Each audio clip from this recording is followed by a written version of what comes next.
Vote హక్కు ప్రజాయుధం లాంటిదని ప్రతి ఓటరు తమ ఓటు హక్కును వినియోగించుకోవాలని జిల్లా కలెక్టర్ రాహుల్ రాజ్ తెలిపారు. 14వ జాతీయ ఓటర్ దినోత్సవాన్ని పురస్కరించుకొని జిల్లా పరిషత్ సమావేశ మందిరంలో నిర్వహించిన కార్యక్రమానికి జిల్లా ఎస్పీ గౌస్ అలంతో కలిసి ఆయన ముఖ్య అతిథిగా హాజరయ్యారు. భారత ఎన్నికల సంఘం ఆదేశాల మేరకు ప్రతి సంవత్సరం జనవరి 25న జాతీయ ఓటర్ల దినోత్సవం నిర్వహించుకోవడం జరుగుతుందని కలెక్టర్ తెలియజేశారు. ఓటర్ల దినోత్సవం సందర్భంగా తీసుకొస్తున్న మార్పులు, సంస్కరణలు, ఓటు హక్కు, దాని ప్రాధాన్యత అంశాలపై వివిధ రకాల అవగాహన కార్యక్రమాలు నిర్వహిస్తున్నామని తెలిపారు. అందులో భాగంగా రంగోలీ పోటీలు, నూతన ఓటర్లకు గుర్తింపు కార్డుల పంపిణీ, సీనియర్ సిటిజన్లకు సన్మానం, పాఠశాలలు, కళాశాల స్థాయిలోని పిల్లలకు వ్యాసరచన అటువంటి కార్యక్రమాలు నిర్వహించి అవగాహన కల్పించడం జరిగిందన్నారు. ఎన్నికల కమిషన్ ఆదేశాల మేరకు వృద్ధులకు, దివ్యాంగ ఓటర్లకు ఇంటి దగ్గరికి వెళ్లి ఓటు వేసే విధంగా అవకాశం కల్పించడం జరిగిందని తెలియజేశారు. అనంతరం ఓటు హక్కుపై కలెక్టర్ ప్రతిజ్ఞ చేయించారు.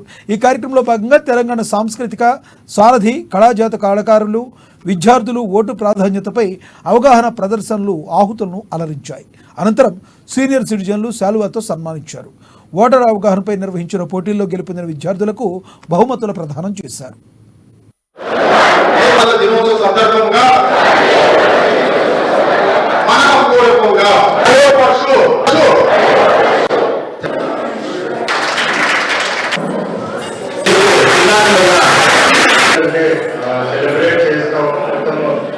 దేశం మొత్తంలో ప్రతి డిస్ట్రిక్ట్ లో కూడా నేషనల్ ఓటర్ ప్రతి కాన్స్టిట్యున్సీ లెవెల్ ప్రతి మండల లెవెల్ కూడా మనం సెలబ్రేట్ చేయడం జరుగుతుంది.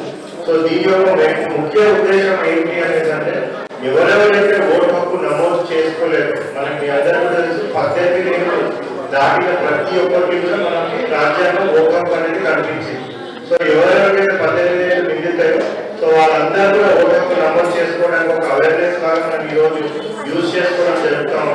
సో మన జిల్లా వ్యాప్తంగా కూడా ఎవరికైనా 1 జనవరి 2024 కట్ ఆఫ్ డేట్ లాగా సో ఎవరికైనా 18 years దాటిన వాళ్ళందరూ కూడా ఓటు హక్కు గురించి నమోదు చేసుకోవచ్చు.